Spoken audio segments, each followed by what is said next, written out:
Well, back to the nation's capital, where the President Bola Ahmed Tinubu, and other regional leaders attended the final day of the West Africa Economic Summit, all calling for regional integration and coordination of policies.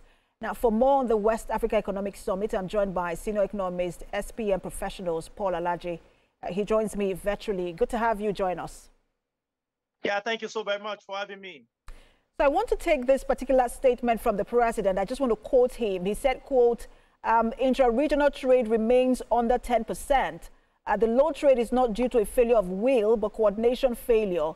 The global economy will not wait for West Africa to get its act together, and neither should we. I want to get your thought on that strong statement, especially on the coordination failure aspect. Yeah, so generally, the West African region has likely failed from coordination failure to a large extent. For action to happen, according to the word of the president, one thing he underscored very well today, which I think he properly scored a point, is the issue of action. So coordination is very important for action to take place.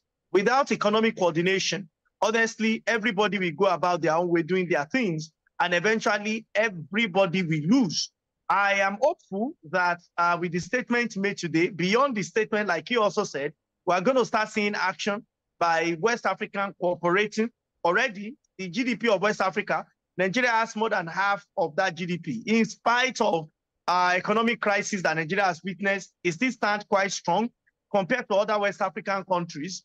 And the number is quite robust, even though that might have reduced from 6% of the entire GDP to a bit above 50%, but clearly speaking, it's still very strong. So, and also the chart going to non-Africans regarding industrial age and industrialization is another good point I think Mr. President mentioned. So beyond the word, beyond the statement, coordination, who is to take the lead? Clearly speaking, Nigeria must do that, because we see the few industrial zones you see in Africa. Nigeria is in West Africa, I beg your pardon, Nigeria is very much present. Also among the manufacturers within the West African region, Nigeria is also very much present. So if Nigeria is in lead, generally you can now tell how much West Africa is doing. In terms of the GDP capacity per capita income, Nigeria is also clearly one of the leaders among Committee of Nations there, even though you might want to give credence to Ghana and a few other countries within the West African sub-region. But clearly speaking, I think the words that were mentioned are very apt. They address the need of now and the importance for coordination, without which, honestly, there is no way for West Africa as a sub-region. And I want to stay on the coordination part, because the president has also talked about not competing in isolation and then strengthening regional value chains. But in terms of competing in isolation, there is an argument about whether African countries should seek bilateral agreements or negotiate trade agreements as a bloc. And I want to ask you which one you favor. Well, globally, globalization, even though some countries are having a rethink, I can tell you and I can confirm to you, negotiating trade relations is always better, at least the kind of world we live now, if we do that as a bloc. And I mean as West African bloc, because we share a lot of things in common. The market is almost common. If we do it in isolation or compete in isolation, my favorite book says the companion of fools shall be destroyed.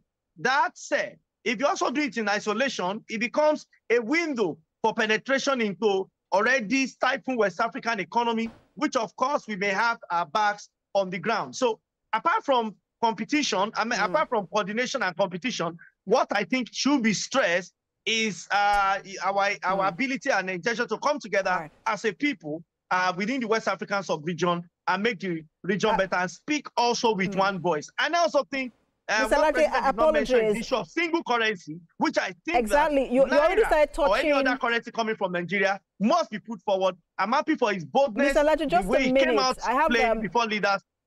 Sorry to interrupt you. I have about 30 seconds left. You've already started answering my question, by the way, but I wanted to ask you, because a lot has been said about moving beyond statements and declarations to implementation and coordination. And what I was going to ask you, what loopholes should the West African region, be blocking at this moment if we're going to move to implementation? Production, manufacturing, industrial age. Africa has not experienced it fully. Africa was left behind. West Africa by extension. So if any country we get to, or any region we get to a place of liberation, we cannot sandwich production. So the action must be, how do we become productive? When I say productive, I don't just mean in terms of mere productivity, as economy has stated it. I'm talking of industrial power. I'm talking of industrial production. I'm talking of manufacturing. This is the way to go for West Africa and indeed the rest of Africa. If we don't, all we have said may be mere words, and the rest of the world may see us as a group of jokers. Thank you so much for your time. It's always a pleasure to have your brilliant analysis on economic issues. Paul Alaje, thank you. Thank you so much for having me.